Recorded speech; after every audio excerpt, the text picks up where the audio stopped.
नमस्ते, जय Jhulelal. MDS university Ajmer MA final जिन जे पंजो पेपर आहे 1843 की प्रवृत्ति सिंधी कविता। हिन में बि 5 इकाइयूं आहिनि, जंहिंमें पहिरीं इकाई में आहे कि प्रत्येक पाठ्य पुस्तक में से 5 अंक की व्याख्या था, यानी जेके बि किताबूं रखियल आहिनि उन्हनि मां 4 व्याख्याऊं ईंदियूं। ऐं हिन जी सेकेंड इकाई में किताब रखियल आहे पहिरियों शहर बेवस। शहर बेवस जी जॻह ते त ही किताब महाकवि किशनचंद बेवस आहे, जेको डॉक्टर हासो दादलानी जो लिखियल आहे। उन्हनि मां ई पढ़ाई कंदा आहियूं। ऐं ॿियो किताबु आहे वारीअ भरियो पलांद, जंहिंजा राइटर आहिनि नारायण श्याम जी। टियों किताबु रखियल आहे सुर्ख गुलाब सुरा ख़्वाब, यानी वफ़ा जा 5 कड़ा आहिनि, जिन खे प्रभु वफ़ा साहिबु लिखिया आहिनि। ऐं चौथो हिन में किताबु रखियल आहे शीशे जा घर, जिन जा राइटर आहिनि गोवर्धन भारती। MDS यूनिवर्सिटी जो 6 पेपर,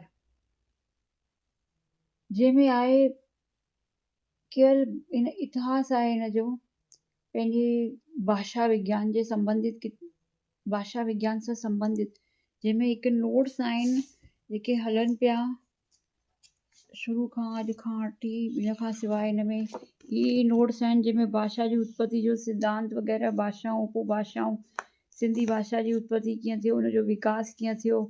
उनजे अलावा हिन में हिकु सहायक पुस्तक सिंधी साहित्य जो हिकु मुख़्तसर इतिहास, जेको कन्हैयालाल लेखवाणी जी आहे, उन किताब में बि सिंधी ॿोलीअ जी बुण बुनियाद ऐं उन सां संबंधित जेको आहे ॿोलियूं, सिंधियुनि जी लिपियूं वग़ैरह, उहा बि।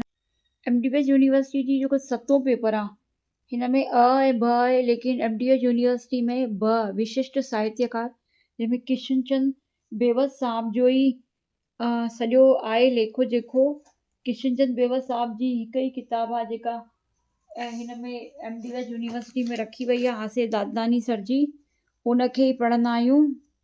उहा किताबु 5 ऐं 7 पेपर में हिकु ई किताबु आहे, जिन मां पाण अध्ययन कंदा आहियूं। इन में किशनचंद बेवस साहब जी शख़्सियत, तरक़ी पसंद बेवस, स्त्री बाबति वीचार, बेवस जूं बाल कविताऊं, धर्म बाबति बेवस जा वीचार, बेवस ऐं कुदरत, बेवस जी फ़िलसूफ़ी, समाजवाद, बेवस जी ॿोली, नाटक ऐं हिकु बाग़िया स्कीम। 7 पेपर में इहो हिकु ई किताबु आहे जेको पूरे 7 पेपर में किशनचंद बेवस जो हासो दादलानी जी जो लिखियल ई किताबु कमु ईंदो आहे। MDS यूनिवर्सिटी जो फिर 8 पेपर लिखियो आहे अन्य भाषाओं के उत्कृष्ट साहित्य का अभ्यास, जेकी ॿियनि भाषाउनि मां जेके ही ट्रांसलेट कयल बुक्स आहिनि, उन्हनि में आहिनि सभिनी खां पहिरीं गुनाहनि भरियो देवता, जेको धर्मवीर भारती साहब जो किताबु आहे। हीअ बि अनुवादित किताबु आहे, उपन्यास आहे पूरो, ऐं जंहिंजो तर्जुमो कयो आहे जगत आडवाणी साहिबु। इन्हनि खां फिर पोइ आहे कबीर, संत कबीर जी वचनावली, जिन जो अनुवादक आहिनि डॉक्टर कमला गोकलाणी। इन खां पोइ टियों किताबु रखियल आहे सागर जी संतान। ही बि तक्षी शिवशंकर पल्लई जो आहे, जिन जो अनुवाद सुंदरी उत्तम चंदानी जिन कयो आहे। इन खां पोइ चौथी इकाई में रखियल आहे गुजराती एकांकी।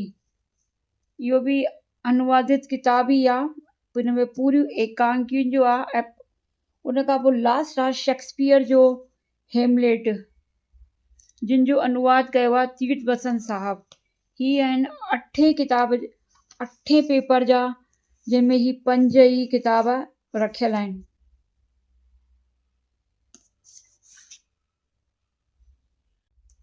अठे पेपर में 5 बुक्स रखियल आहिनि।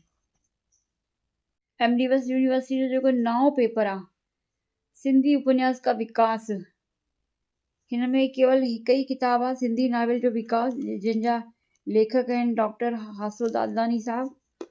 उन्हनि जे सॼो पेपर उन्हनि जे किताब ते ई आधारित आहे, जंहिंमें नॉवेल नवीस खां वठी जेके बि विरांङे खां पहिरीं या विरांङे खां पोइ जा जेके बि लेखक राइटर आहिनि, स्त्री जेका राइटर्स आहिनि, उन्हनि खे खयों अथई। सॼी किताब इहा हिकु ई आहे, जिन मां सॼो पेपर ईंदो आहे। हिकु बुक ते डिपेंड आहे 9 पेपर। जय झूलेलाल, नमस्ते।